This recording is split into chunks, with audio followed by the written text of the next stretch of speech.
का दूसरा चरण आज सीधी बढ़ौरा के कुलदहा घाट से प्रारंभ हुआ है और सीधी विधायक केदारनाथ शुक्ला के अगुवाई में ये पूरा आयोजन शुरू हुआ है।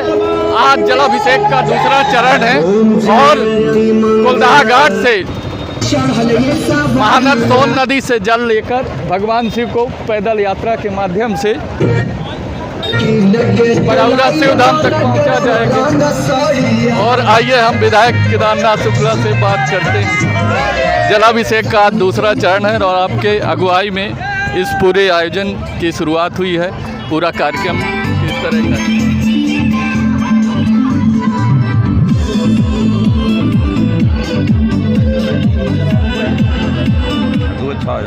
सिंह कर्कट योर मध्य सर्वे नद्याँ रजस्वला।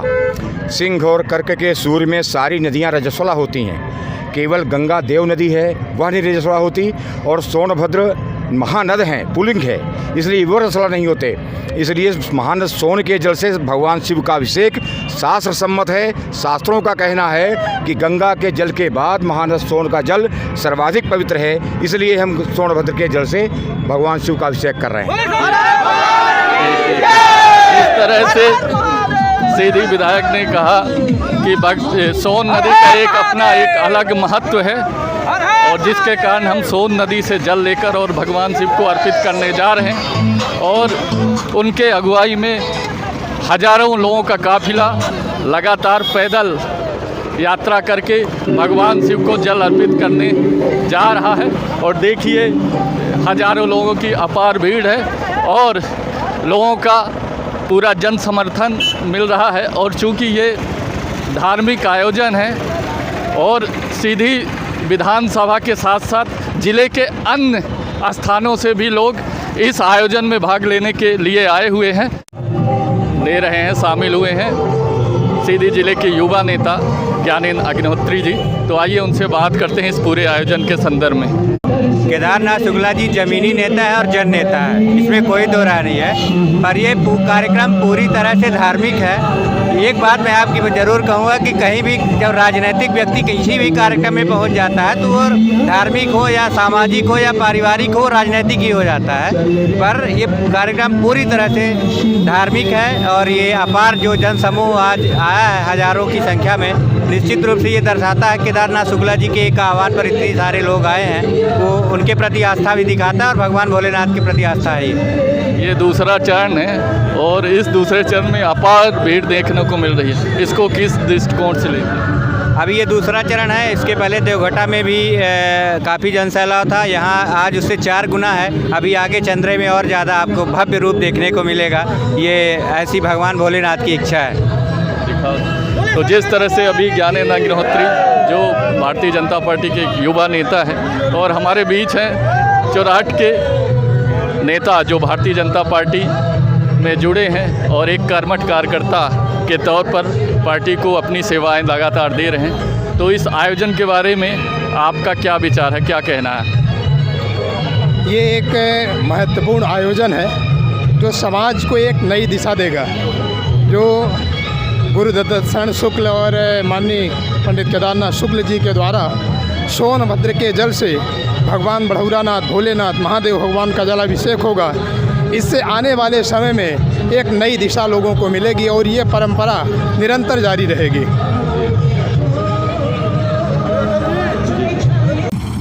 धर्मपुरा जी, इस कार्यक्रम के बारे में आपका क्या कहना है?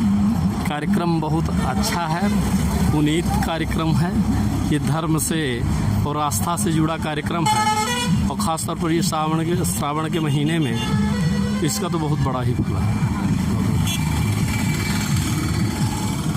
जलाभिषेक कार्यक्रम का आयोजन सीधी विधायक केदारनाथ शुक्ला के चिरंजीव गुरुदत्त शरण शुक्ला द्वारा आयोजित किया गया है, जिसका प्रथम चरण की शुरुआत, प्रथम चरण का प्रारंभ देवघटा सोन नदी गौघाट स्थित सोन नदी पुल से शुरू हुआ था, जहां से सीधी विधायक केदारनाथ शुक्ला और उनके साथ हजारों की तादाद में लोग जल लेकर देवघटा शिव मंदिर पहुंचकर शिव को जल अर्पित किया था और वहीं प्रथम चरण संपन्न हुआ था।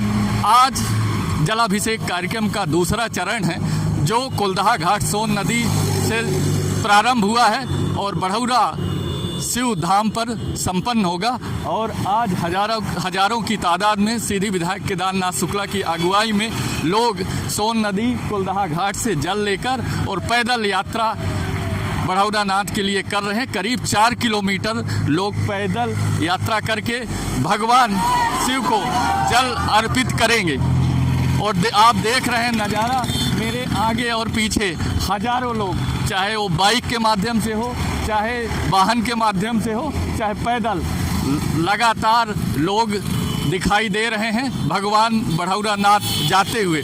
और लोग जल लेकर भगवान शिव को अर्पित करने के लिए कुछ लोग पैदल जा रहे हैं, कुछ लोग बाइक से जा रहे हैं और कुछ लोग गाड़ियों से जा रहे हैं। और भगवान शिव की एक अलग आस्था है।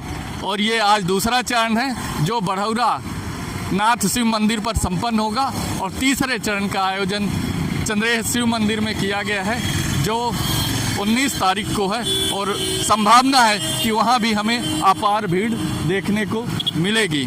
जिस तरह से सीधी विधायक की छवि है और पूरे ज़िले के वो कद्दावर नेता माने जाते हैं भारतीय जनता पार्टी के, और उनका एक बड़ा जनाधार है। और वो जनाधार इस धार्मिक आयोजन में भी देखने को मिल रहा है। और हजारों की तादाद में लोग इस आयोजन में भाग ले रहे हैं। और देखिए नज़ारा, जिस तरह से लोगों ने बढ़ चढ़ कर इस पूरे आयोजन में भाग लिया है, कहीं ना कहीं ये आयोजन पूरी तरह से सफल होता दिख रहा है। और जो तीसरा चरण है वो भंवरसेन घाट से शुरू होगा, चंद्रेह में भंवरसेन घाट से शुरू होगा और चंद्रेह शिव मंदिर पर संपन्न होगा। कैसा लग रहा है इस आयोजन में भाग लेकर आपको? महादेव, कैसा लग रहा है? बहुत अच्छा लग रहा है। सावन मास में, सावन मास का लास्ट सोमवार को बहुत अच्छा लग रहा है जी। इस आयोजन ये आयोजन कौन कराया? माननीय विधायक जी के प्रतिनिधित्व में एक पूरा जन सैलाब उबड़ा हुआ है। हर शिव भक्त भगवान भोलेनाथ के लिए उत्सुक है पाने के लिए। कहीं ना कहीं ये आयोजन सफल होता दिख रहा है। कितने लोग आप लोग आए हुए अपने गांव? हम लोग अपने पंचायत से यहाँ से और टीम मेंबर्स जो हैं तो कम से कम 20-25 आदमी हैं सामूहिक रूप से। तो अच्छा लग रहा है इस आयोजन में भाग? हाँ, बहुत बहुत अच्छा लग रहा है। भगवान भोलेनाथ के लिए सब लोग ललायित हुए हैं और प्रसन्न भी हैं कि हम लोग दर्शन चाहते हैं।